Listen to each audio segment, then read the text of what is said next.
네, 오늘 사무엘상 7장 3절과 14절, 시편 119편 23절 말씀을 가지고 위기의 순간에도 믿음으로 하던 일을 계속하라 라는 제목으로 여러분들과 함께 하나님의 말씀을 나누도록 하겠습니다. 여러분, 이스라엘이 왕정으로 들어가기 전에 사사 시대가 바로 그 전에 있었는데, 사실은 가장 마지막 사사는 누구인가 하면 사무엘이다 라고 할 수 있습니다. 여러분, 사무엘은 마지막 사사로서, 왜냐하면 사무엘 이후에 왕이 세워지잖아요.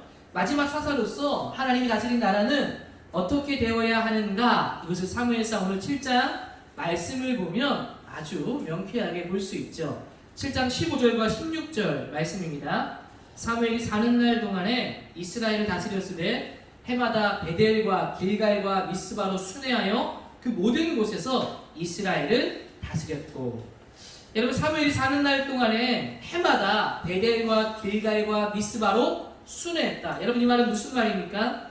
이 사무엘이 이 이스라엘 온 지역을 다스리는데 어떻게 다스렸는가 하면 해마다 그 모든 지역을 순회하면서 하나님의 말씀을 가르쳤다는 겁니다.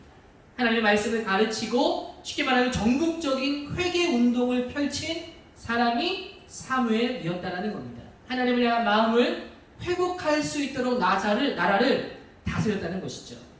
7장 3절에 보시면 사무엘이 이스라엘 온 족속에게 말하여 이르되 만일 너희가 여호와께 돌아오려거든 이방 신들과 아스타롯을 너희 중에 제거하고 너희 마음을 여호와께 향하여 그만을 섬기라. 그리하면 너희를 블레셋 사람의 손에서 건져내시리라. 여러분, 사무엘이 무엇을 가르쳤는지를 명확하게 보여줄 수 있죠. 너희가 전심으로 여호와께 돌아오려거든 이방 신들과 아스타롯을 너희 중에서 제거하라. 사무엘이 온 이스라엘을 돌아다니면서 이 말씀을 선포한 겁니다. 너희들 우상을 제거해야 된다. 그것이 하나님께서 원하는 일이고 이것이 나라가 잘 되는 길이다 라고 가르쳤던 것이죠. 어쩌면 이것은 회개의 운동이었습니다. 여러분, 이 운동의 정점이 어디에서 이루어지는가 하면 바로 미스바라는 곳에서 이루어지게 됩니다. 한 번쯤 여러분들 들어봤는지 모르겠는데 미스바에서 이스라엘 온 백성들을 사무엘이 모아드립니다. 그리고 그곳에서 집회를 가지는데 금식 집회를 가져요. 먹지 않고 하나님 앞에 회개하는 시간들을 가집니다. 여러분, 이곳은 예루살렘에서 약 13km 떨어진 곳에 있는 곳인데 사무엘이 그들을 그곳으로 모아드렸던 겁니다. 사무엘상 7장 5절 6절 말씀을 보시면 사무엘이 이르되 온 이스라엘은 미스바로 모이라. 내가 너희를 위하여 여호와께 기도하리라 하매 그들이 미스바에 모여 물을 들어 여호와 앞에 붓고 그날 종일 금식하고 거기에서 이르되 우리가 여호와께 범죄하였나이다 하니라. 사무엘이 미스바에서 이스라엘 자손을 다스리라. 여러분, 온종일 금식하고 그곳에 모여서 여호와께 범죄하였다라고 말하면서 회개의 기도를 드리고 있는 것이죠. 그러니까 미스바에 얼마나 많은 사람들이 모였고 하나님의 말씀에 감동을 받았고 본인들이 회개하고 죄를 자백하고 있습니다. 얼마나 뜨겁고 진정한 집회였는지 금식하면서 회개하며 집회를 드리고 있는 겁니다. 여러분, 요즘 시대에 금식하는 거 쉽나요? 어렵나요? 너무도 어렵죠. 너무도 어려워요. 여러분, 금식 아니더라도 다이어트만 생각해봐도 어때요? 쉽지 않죠. 여러분, 이렇게 금식한다라는 것은 자기의 생명을 다해서 하나님을 찾겠다, 이런 의미가 담겨 있는 겁니다. 그만큼 하나님 앞에 죄를 자백하게 되는 것이죠. 여러분, 다른 게 부흥이 아니라 바로 이게 부흥입니다. 부흥은 죽었던 자가 다시 살아나게 되는 것. 하나님 앞에 자기의 죄를 회개하고 자기의 영적인 죄를 회개하고 하나님 앞에 영적으로 다시 살아나게 되는 것. 여러분, 이게 부흥이죠. 지금 이 미스바 집회 현장에 바로 이런 영적인 부흥이 일어나고 있는 겁니다. 그런데 이때 여러분, 하나님 앞에 이렇게 뜨거운 부흥이 일어날 때 항상 사단은 그냥 두지 않죠. 어떤 일이 일어납니까? 바로 옆에 있던 블레셋이라는 나라에서 이 소식을 듣고 이스라엘 백성들이 이 미스바라는 지역에 모여있다는 소식을 듣고 병사들을 모아서 이 이스라엘을 공격해 오려고 하고 있습니다. 사무엘상 7장 7절 말씀을 보세요. 이스라엘 자손이 미스바에 모였다 함을 블레셋 사람들이 듣고 그들의 방백들이 이스라엘을 치러 올라온지라. 이스라엘 자손들이 듣고 블레셋 사람들을 두려워하여. 한참 집회가 이루어지고 있는 중에 블레셋이 공격해 오는 겁니다. 여러분, 이스라엘 백성들은 그 블레셋이 온다라는 소식을 듣고 두려움에 사로잡히게 되어지는 것이죠. 여러분, 어쩌면 하나님 앞에 예배드리고 있기 때문에 하나님 자신을 지켜주실 것이다 라고 생각할 수 있지 않을까 싶은데 굉장히 큰 두려움에 떨고 있는 것을 볼 수 있습니다. 왜 두려움에 여러분 떠는 것일까? 여러분, 블레셋은 어떤 민족인가 하면 해양 민족입니다. 여러분이 이스라엘과 블레셋이 굉장히 많이 부딪히는 것들을 볼 수 있는데, 여러분, 이스라엘은 어떻게 이 가나안 땅에 정착하게 됐나요?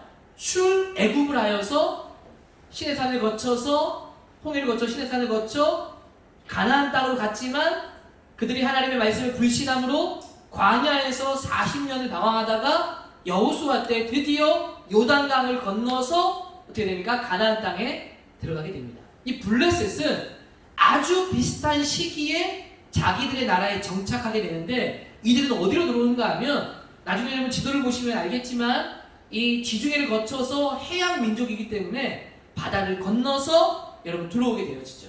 바로 애굽 바로 옆에 그 지역에 자리를 잡게 됩니다. 그래서 이 해양 민족인 그 지역과 이스라엘은 요단강을 건너 들어오면서 한 비슷한 시기에 그 자리에 가나안 땅에 정착하게 되는 겁니다.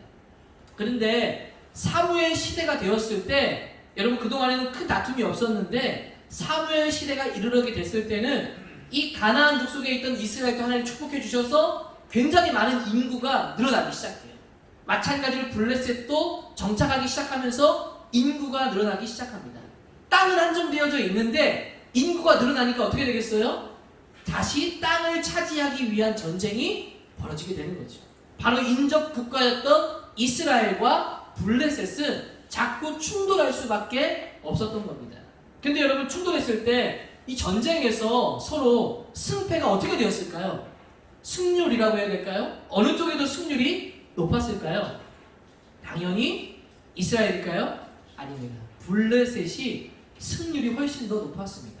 더 많은 승리를 거의 이기다시피 했어요. 왜 그런가 하면 가장 큰 차이 중에 하나는 뭐냐면, 이스라엘은 청동기 문화를 썼다면 여러분 블레셋은 철기 문화를 사용했습니다. 그러니까 전쟁을 하게 되면 무기 자체가 상대가 되지 않는 겁니다. 그래서 이스라엘은 항상 블레셋에 패배했고 블레셋의 어려움을 겪어왔습니다. 여러분, 이 이스라엘 백성들은 그래서 자꾸 블레셋의 공격에 자기들이 당하고 어려움에 처하게 되니까 어떻게 생각합니까? 우리가 패하는 이유는 블레셋처럼 우리가 왕이 없기 때문이다, 지도자가 없기 때문이다 라고 생각을 했습니다.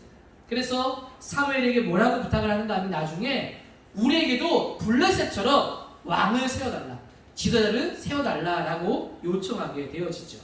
사실은 엄밀히 따지면 무기가 달랐고 이들이 더 엄밀히 따지면 하나님을 찾지 않았기 때문에 패배한 것인데, 이스라엘 백성들은 우리에게 정말 특출난 지도자, 왕이 없기 때문에 이런 일을 당했다라고 생각한 것이죠.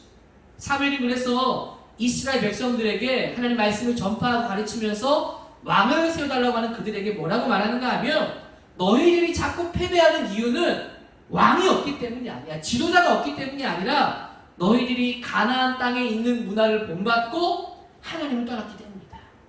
쉽게 말하면 이런 거죠. 너희가 세속화되었다. 너희들이 이방에 있는 신들을 너희들이 섬기지 않았냐, 바알과 아스타롯을 너희들이 섬기지 않았냐, 그렇기 때문에 너희들이 패배하고 너희들이 지게 되는 것이다 라고 이야기했습니다. 어쨌든 여러분이 이스라엘은 그만큼 블레셋의 공격을 많이 당했고 패배를 많이 당했어요. 그러니까 두려움에 사로잡힐 수밖에 없었죠. 이 미스바에 모여 있는데 블레셋이 쳐들어온다는 이야기를 듣고 이스라엘 백성들은 여전히 습관적으로 불안해하고 있는 겁니다. 또 이들이 쳐들어온다면 우리는 또 큰 어려움에 직면하게 되겠구나 라고 하고 있는 것이죠. 여러분, 근데 이런 위기 가운데 그들의 지도자가 누구였습니까? 사무엘이었습니다. 사무엘은 미스바에 모여서 회개 집회를 이끌고 있을 때, 블레셋이 공격해 들어오고 있을 때 어떻게 이가 대처하는가를 우리는 좀 주의 깊게 볼 필요가 있어요. 이건요, 우리의 삶에도 이런 블레셋과 같은 위기가 찾아올 것인데 어떻게 대처해야 할 것인가, 이 사무엘을 통해서 우리가 이 모습을 본받고 배울 수 있을 겁니다. 자, 여러분 사무엘은 적군이 코앞까지 왔는데 무슨 행동을 하고 있습니까? 젖먹는 어린 양 한 마리를 잡아서 번제를 드리고 있다는 겁니다. 여러분 번제는요 제사 중에서도 아마 가장 긴 시간이 소요되는 제사일 겁니다. 왜 그렇습니까? 번제는 다른 제사와 다르게 한 짐승을 잡으면 다 탈 때까지 완전히 전소될 때까지 기다려야 되는 거예요. 그러니까 이 동물을 태우기 시작하면 다 탈 때까지 번제는 끝나지 않는 겁니다. 아마 오랜 시간 제사를 드리고 있었을 겁니다. 근데 이 상황은 지금 어떤 상황이에요? 적들이 칼을 들고 코앞까지 와 있는 상황이었다는 겁니다. 여러분 이러면 더 큰 두려움에 사로잡히지 않을까요? 그런데 놀랍게도 기적이 일어납니다. 여러분 어떤 일이 일어나게 됩니까? 사무엘상 7장 9절과 10절 말씀을 보시면 사무엘이 젖먹는 어린 양 하나를 가져다가 온전한 번제를 여호와께 드리고 이스라엘을 위하여 여호와께 부르짖음에 여호와께서 응답하셨더라. 사무엘이 번제를 드릴 때에 블레셋 사람이 이스라엘과 싸우려고 가까이 오매 그날 여호와께서 블레셋 사람에게 큰 우레를 발하여 그들을 어지럽게 하시니 그들이 이스라엘 앞에 패한지라. 여러분 놀라운 기적이 일어난 거예요. 제사를 드리고 있는데 이들은 쳐들어오고 있는데 하늘에서 갑자기 어두워지기 시작하더니 천둥이 치기 시작한 겁니다. 꽝! 별로 안 놀라네요. 엄청나게 큰 고고공 천둥 소리가 나는데 여러분 이 당시에는 과학이 발달되지 않았기 때문에 신이 노했다 이런 마음이 들었을지 모르겠어요. 엄청난 천둥 소리에 이들이 회개 집회를 드리고 있는 이 예배라는 것을 인식하고 있는 블레셋은 아마 큰 두려움으로 다가왔을 겁니다. 왜냐하면 이스라엘 이 당시에 전쟁은 신들의 전쟁이라고 여겼거든요. 그러니까 이런 기이한 현상을 보면서 놀랐고 혼비백산하기 시작했고 신이 노했다고 생각했고 그들은 도망치기 시작한 겁니다. 여러분 이런 기적이 일어나면서 이들은 도망가기 시작하자 이스라엘은 이제 미스바에서 나와서 그 군사들이 어떻게 합니까? 도망가는 블레셋 군대들을 추격해서 백갈 아래까지 쫓아가서 완전히 그들을 진멸해버리고 있는 겁니다. 큰 승리가 이루어진 거예요. 놀랍습니다. 그때 이 승리를 기념하면서 사무엘은 큰 돌 하나를 취해서 미스바와 센 사이에 세우고 이 돌을 기념해서 에베네셀 여기까지 우리를 도우셨다. 도움의 돌이라는 뜻으로 여러분 이 에베네셀 돌을 세우고 기념하는 돌을 세웠습니다. 여러분 이날의 승리로요 놀랍게도 이스라엘은 한동안 블레셋의 우위를 점하게 됩니다. 그리고 이 사건 이후로 블레셋이 길을 피지 못하게 됩니다. 이스라엘을 침략할 생각을 못하고 만나면 도망가기에 바쁘게 됩니다. 그리고 그 기간에 블레셋에게 빼앗겼던 성읍들 에그론에서 가드까지 그 영토도 회복하게 되어지는 거예요. 여러분 사무엘의 통치와 사무엘의 지도력이 하나님 앞에 나아갔더니 이런 놀라운 기적의 역사를 여러분 이루는 것이죠. 여러분 이 일들이 이루어진 역사가 어떻게 이루어진 겁니까? 누가 이 일들을 이룬 겁니까? 하나님께서 이 일들을 이루어 주셨다는 겁니다. 그들은 왕이 없어서가 아니라 하나님을 찾지 않아서 하나님의 도움을 구하지 않아서 그동안 블레셋에 패한 것이죠. 여러분 이 이야기가 주는 메시지가 많이 있죠.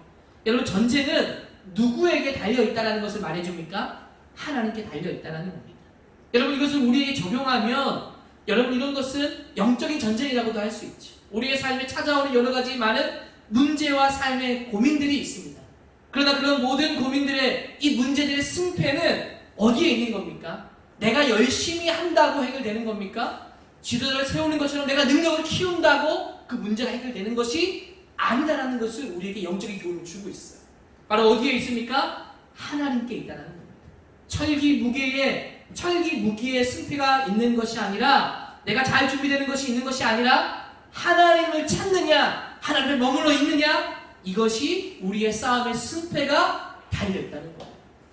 여러분 이것을요 영안을 열고 우리가 들어야 됩니다.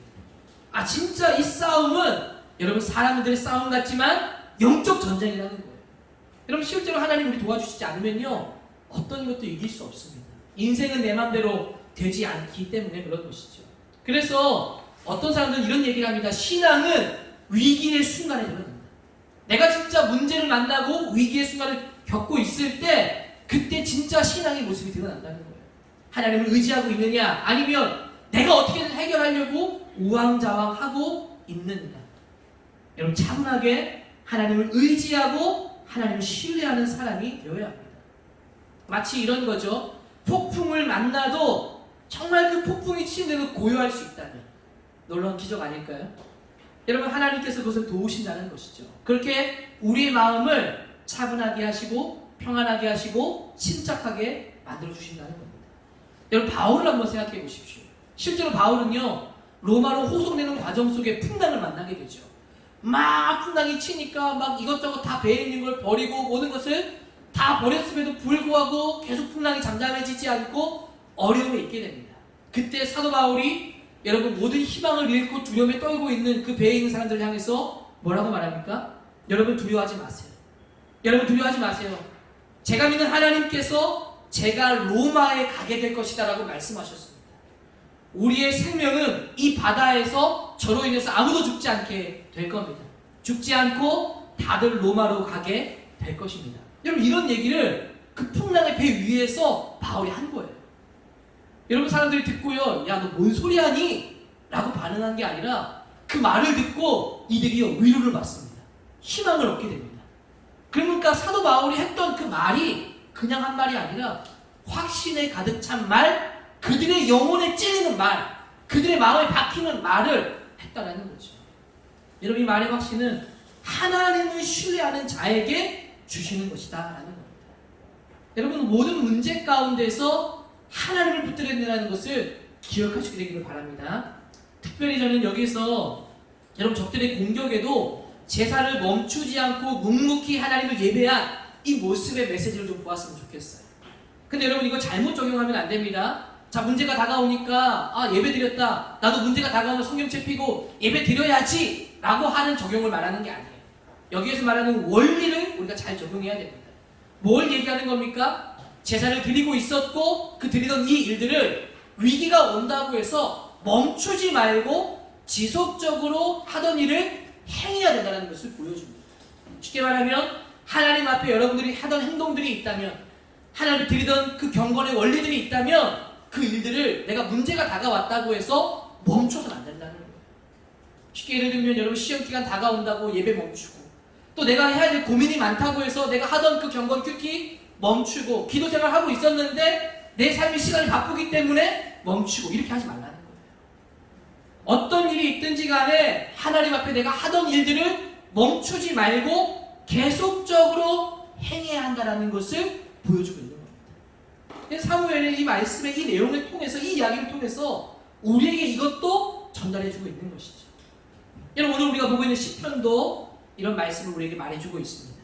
오늘 시편 119편 가장 긴 시편인데요, 그 중에 한 절을 떼서 보았는데, 어쨌든 이 119편의 전체적인 주제는 고난 가운데 있는 시편 저자입니다. 그 고난 가운데서도 어떻게 하나님을 의지하고 있는지를 끊임없이 보여줘요.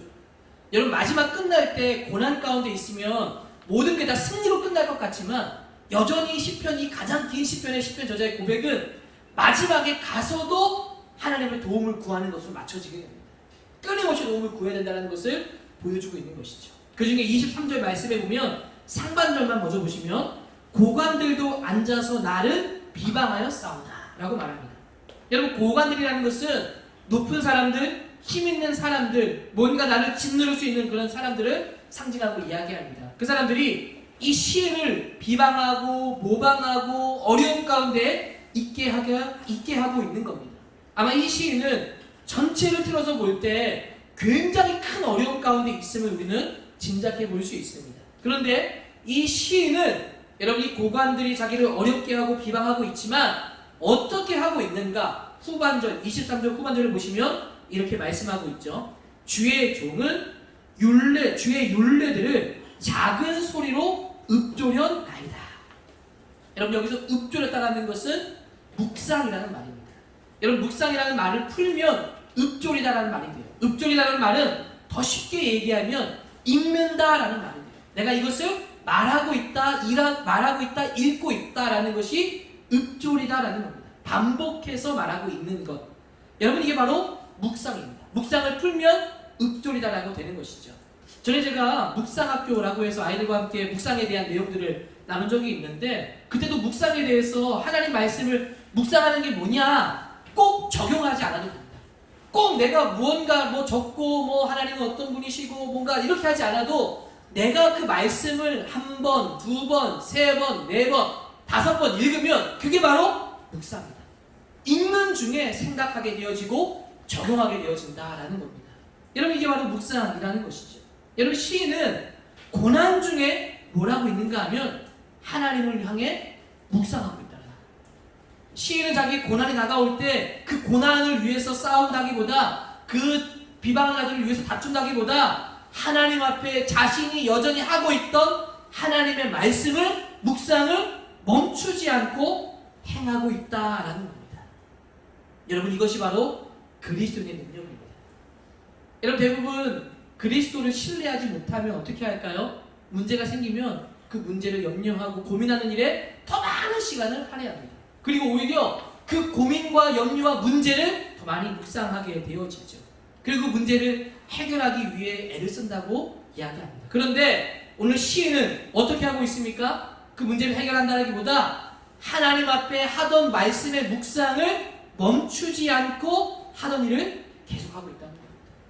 저는 바로 이것이 하나님의 말씀을 묵상함을 통해서 이후에 우리가 바라지 않았지만, 우리가 원했지만, 이 문제를 해결하기 원했지만 해결되지 않던 이 일들이 말씀을 하나님 앞에 세워지기 통해서 점점 회복될 것이라고 봅니다. 그렇게 고백하게 될 것이다라고 봅니다. 마치 사무엘이 제사를 드리던 일을 멈추지 않고 하던 일을 계속했더니 하나님이 기적을 베풀어 승리한 것처럼, 여러분, 우리의 삶의 진정한 승리가 어디에서 오느냐? 하나님 앞에 행하던 일들을 멈추지 않고 행하고 나아갈 때 하나님의 은혜가 우리 가운데 능력이 되어지고 임하게 된다라는 겁니다. 오늘 말씀을 통해서 여러분들이 하던 말씀에 묵상이 있다면 멈추지 않게 되는 거예요. 우리가 듣던 이 예배, 여러분, 다른 일들이 있다고 내팽겨치고 또 쉽게 소홀히 여기는 것이 아니라 하던 일들을 끊임없이 하게 되기를 바랍니다. 여러분, 하던 일을 멈추지 않고 계속하는 것이 굉장히 중요합니다. 제가요, 예전에 읽었던 책 중에, 기독교 서적이 아니라 일반 서적 중에 죽고 싶은 사람은 없다라는 책이 있습니다. 아주 오래전에 한번 이 책에 대한 이야기를 나눴던 적이 있는데, 여러분, 책의 내용이 이렇습니다. 이 책의 저자가 몸이 너무 아팠어요. 너무 아파가지고 생활하는 것도 너무 힘들 정도로 희귀한 병에 걸렸습니다. 앉아있을 수도 없고 허리가 너무 아프고 온몸이 쑤시는 모든 통증 가운데 있게 됩니다. 그럼에도 불구하고 이 책 저자는 의지를 가지고 내일 아침이면 나아질 거야 라는 희망을 가지고 매일 아침 눈을 떴습니다. 그런데 아침에 눈을 뜨는데도 불구하고 희망을 가졌지만 여전히 병은 더 악화되어지고 몸은 더 힘들어지는 겁니다. 나아질 기미도 없고 치료를 받아도 진전이 되지 않자 자기의 마음에 든 의지마저도 다 꺾여버렸다는 거예요. 그러면서 이런 마음이 들었답니다. 어차피 좋아지지 않으니까 아무것도 하지 말아야 돼. 평상시 하던 일들을 하나둘씩 내팽개치고 그냥 완전히 폐인처럼 삶을 보내게 되어집니다. 여러분, 아무것도 하지 않자 어떤 마음이 드는가 하면 나 같은 사람 왜 사나, 왜 살까 몰라, 이런 마음이 들었다는 거예요. 우울증이 찾아오고 급기야 심해지니까 죽고 싶은 마음이 들었다는 겁니다. 나 인생 마감해야겠다. 그리고 실제로 죽기로 마음을 먹고 결심하고 결정했답니다. 죽기로 결정한 날 마지막으로 가족들을 보고 가야겠다는 생각으로 자고 있는 자녀들과 가족들을 보았는데 눈물이 막 나기 시작했다는 거예요. 눈물이 너무 많이 나기 시작하고 갑자기 마음 가운데 차마 이 아이들과 가족들을 두고 죽을 수가 없다. 그래서 자기가 자살하려고 했던 것을 포기했다고 합니다. 그리고 다시 다음날 아침부터 삶을 의욕적으로 살기로 결심합니다. 할 일을 정하고 몸은 힘든데 이제 내가 할 일을 정하고 그 일들을 시작했다는 거예요. 할 일을 하나씩 하기 시작했는데 힘들었지만 막상 하나씩 일을 성취하고 행하기 시작하자 놀랍게도 삶에 의욕이 생기기 시작했다는 거예요. 해봐야겠다는 마음이 생기기 시작했다는 거예요. 그래서 그 책은 끝날 때 그 저자는 이렇게 말을 합니다. 내가 이것을 통해서 깨달은 것이 하나 있는데 이 삶이라는 것이 믿음으로만, 희망으로만, 의욕만으로는 막연하게 잘 되는 것이 아니구나. 긍정으로 되는 것이 아니구나. 삶 속에 주어진 일을 어떤 것이든 포기하지 않고 하나씩 행할 때 하루를 버티고 희망을 발견하고 의욕이 생기고 이길 힘을 가지게 되는구나. 이렇게 깨달았다는 거예요.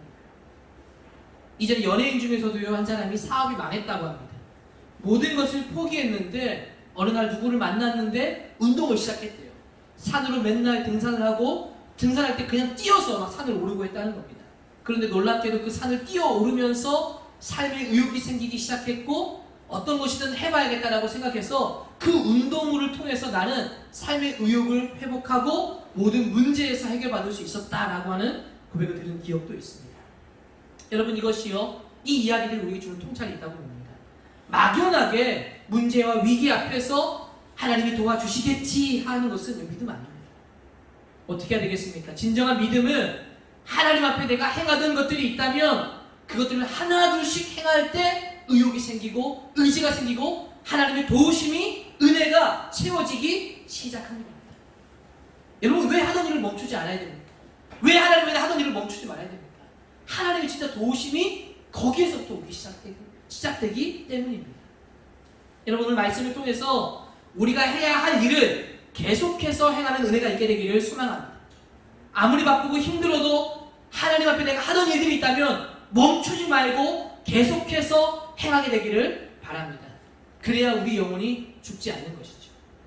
여러분, 물론 아무것도 아직 시작하지 않고 있는 학생들이 있는지 모르겠어요. 여러분, 그러면 시작하셔야 합니다. 하나님의 말씀을 묵상하는 일을 시작하셔야 돼요. 큐티책을 펴놓고 꼭 적지 않아도 그 큐티책 본문을, 그날 본문을 한 5번만 읽으십시오. 천천히 소리 내어서 읽어보십시오. 그게 바로 묵상이에요. 그 읽는 중에 적용이 되어지고 해설이 되어지고 생각이 들어가게 됩니다. 그것이 바로 묵상이에요. 그럼 묵상부터 여러분 시작해보시고 너무나 마음에 와닿는 것이 있으면 한번 적어보기 시작하고 그렇게 묵상을 시작해보는 겁니다. 여러분, 아무것도 하지 않고 있다면 이 묵상을 시작할 수 있게 되기를 바랍니다. 여러분, 아직 한 번도 기도하지 않았다면, 한 주간 동안 내 삶에 기도가 빠져 있다면 한번 시작해 보십시오. 식사 기도부터, 잠자기 전에 한번 기도하는 것부터. 여러분, 하나 둘씩 이런 것들을 정하고 시작할 때 의욕이 생기고 하나님의 은혜가 임하게 되는 것입니다. 그리고 여러분, 절대로 포기하지 말고 놓치지 말고 계속해서 행하게 되기를 바랍니다. 시험 기간이니까, 나 이제 바쁘니까, 해야 할 일이 많으니까, 나는 고3이니까, 나는 어떤 학원 가야 되니까, 뭘 해야 되니까 라고 핑계대면서 하나둘씩 끊어지기 시작하면 삶이 무너지기 시작하는 거예요. 그러한 순간에도 하나님 앞에 하던 일들을 멈추지 않고 행함을 통해서 하나님의 은혜와 하나님의 도우심을 얻게 되는 우리 모든 고등부 교사들 되기를 주의 이름으로 축복합니다. 우리가